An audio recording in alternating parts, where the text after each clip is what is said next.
Bonjour à toutes et à tous et bienvenue dans le JT de ce vendredi 1er octobre. Voici les titres que nous allons développer. Exclure 80 directeurs de magasins de l'électorat, généralisation de la facture électronique et création du registre national des entreprises.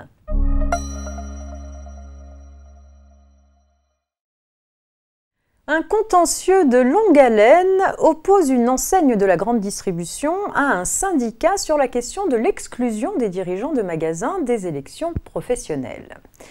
En effet, le Code du travail prévoit que les dirigeants et les salariés qui peuvent leur être assimilés ne peuvent pas être élus en qualité de représentants du personnel et qu'il leur est aussi interdit de voter aux élections professionnelles.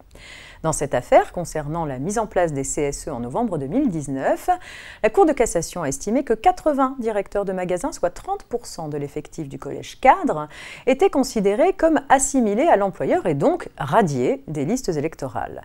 Certes, le Code du travail fait le lien entre inéligibilité et exclusion de l'électorat puisque ne peuvent être élus que les salariés électeurs. Mais le fait que les salariés inéligibles soient de ce seul fait privés de la possibilité de participer en tant qu'électeurs à l'élection du CSE, constitue-t-il une atteinte non proportionnée au principe de participation des travailleurs, reconnu à l'alinéa 8 du préambule de la Constitution de 1946.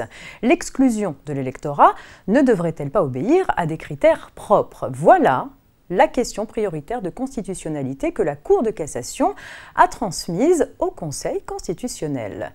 À suivre.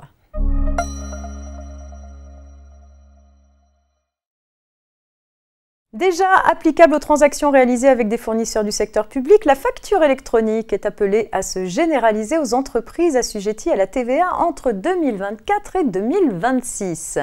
Les entreprises assujetties à la TVA en France devront ainsi émettre, transmettre et recevoir des factures sous forme électronique dans les transactions domestiques avec d'autres assujettis à la TVA. Cette réforme de grande ampleur s'accompagne de l'instauration de nouvelles obligations de transmission des données de transaction à l'administration fiscale aux fins d'améliorer la lutte contre la fraude à la TVA.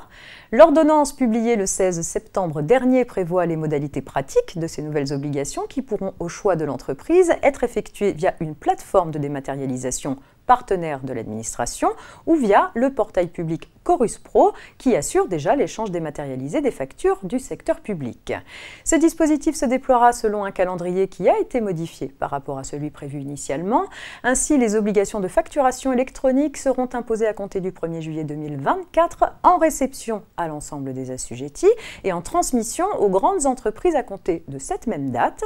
Puis viendra le tour des entreprises intermédiaires à compter du 1er janvier 2025 et enfin des petites et moyennes entreprises à partir du 1er janvier 2026. Le déploiement des obligations de e-reporting interviendra selon le même calendrier.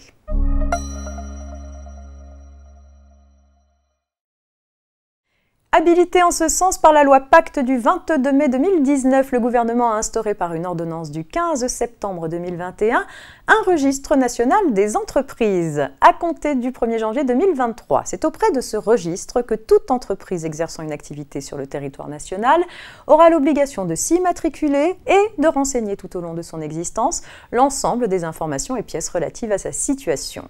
Ce nouveau registre a vocation à se substituer à la majorité des registres d'entreprises existants, notamment le registre du commerce et des sociétés et le répertoire national des métiers.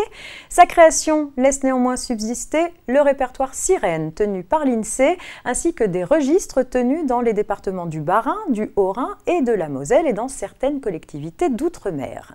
L'ordonnance précise le périmètre des entreprises tenues à immatriculation au nouveau registre, les données susceptibles d'y être inscrites et leurs modalités de diffusion, notamment en accès libre à destination du grand public, ainsi que les modalités de tenue du registre confiées à l'Institut national de la propriété industrielle, l'INPI. Le registre national des entreprises sera alimenté par le guichet unique des formalités d'entreprise, également opéré par l'INPI, auprès duquel toutes les entreprises seront tenues à partir du 1er janvier 2023 de déclarer les événements les concernant. Rappelons que ce guichet unique est déjà ouvert pendant une phase préparatoire aux professionnels des formalités avant d'être étendu à tout public en janvier 2022. C'est la fin de cette semaine de JT préparée par la rédaction de la Revue Fiduciaire. Je vous souhaite un bon week-end à lundi.